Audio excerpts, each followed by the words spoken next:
never before have I wished to rob the gravesite much like I do today. Not to establish an organ trafficking ring or anything, but in pursuit of a functioning esophagus. So if you or anyone you know just so happen to have a spare esophagus, please hit me up. You see, never before have I appreciated the capacity of modern medicine much like I do today. I mean, up until the 14.9th year of my existence, I never really needed to.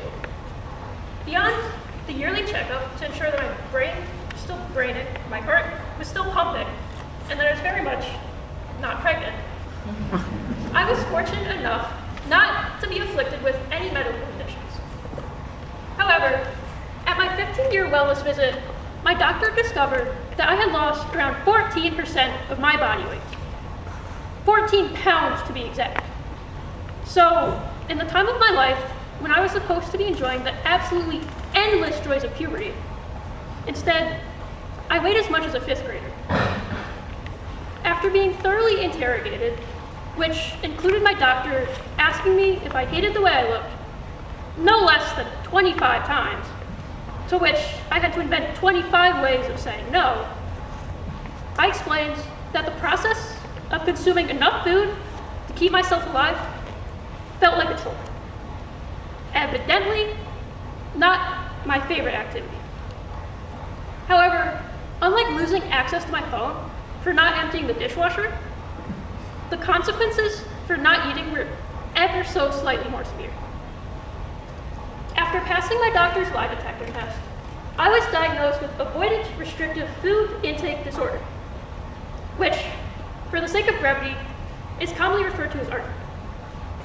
Per the DSM-5, ARFID is defined as an eating or feeding disturbance characterized by persistent failure to meet nutritional or energy needs, resulting in significant weight loss, nutritional deficiency, dependency on supplements, or marked psychosocial interference, which, in non-doctory speak, is a fancy way of saying that I very much dislike eating. Like, very much dislike. See, I'd always been a relatively skinny child. So the line between being skinny yet healthy and on the verge of literally collapsing was thinner than I was. Given that my weight was firmly in the negative percentiles, I was whisked off to an eating disorder hospital where peeing alone suddenly became an earned privilege. My intake day meant that I had to endure endless barrage of questions about my body image, to which I explained that food is synonymous with pain. Thus, to avoid pain, I avoided food. The equation was simple. Minimal food equals minimal pain equals happy Keeley. The amazing thing about the mental hospital is that you meet with so many professionals, all of whose job descriptions vary by a margin so insignificant that everyone's basically doing the exact same job in like an ever so slightly different font. Like, I'm talking the difference between Comic Sans and Comic Web. Yet, when your length of stay is determined by compliance, you would indeed comply. Needless to say, I confidently explained my erroneous logic to no less than 5 different professionals, all of whom turned my terse explanation into a literal master's thesis. To say that those 16 days came and went at a snail's pace would be to drastically overstate the speed of a snail. Unlike prison, money couldn't buy me out, as the only acceptable currencies were time and compliance. Because I'm a milk-hating heathen, and dairy was a mandatory element of the meal plan, I was made to consume 48 yogurts in 16 days. After those 16 days, I was finally freed, though my misery had only reached its midpoint.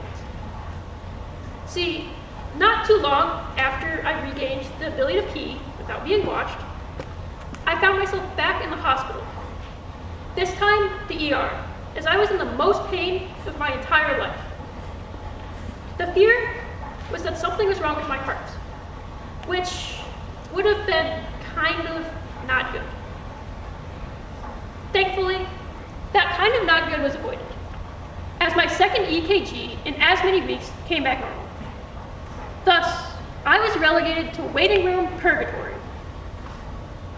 If inpatient felt like an eternity, this waiting room somehow felt eternity-ier.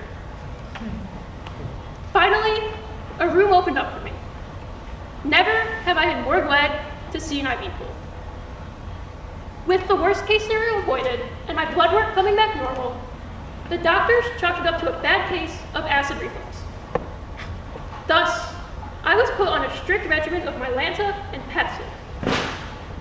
Now that I've consumed an ungodly amount of Mylanta, despite them boasting a numerous array of flavors, they all taste like windshield wiper fluid.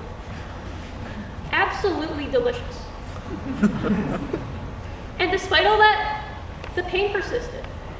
With seemingly nothing to diminish the pain, my parents opted to call the GI doctor. Funnily enough, this was the very same GI doctor my brother saw for his entirely unrelated chronic GI issues. Needless to say, the Gildemeister children were single-handedly putting this guy's kids through college. It's rather hard to determine what's wrong with someone's GI system without getting a guided tour. Thus, I was back in the hospital yet again, this time to have a medical-grade camera shoved down my throat. Before the procedure, I was made to pee in a cup to ensure that I was not pregnant. You would think my negative percentile weight would indicate the lack of a fetus growing inside of me, but hey, you can never be too sure.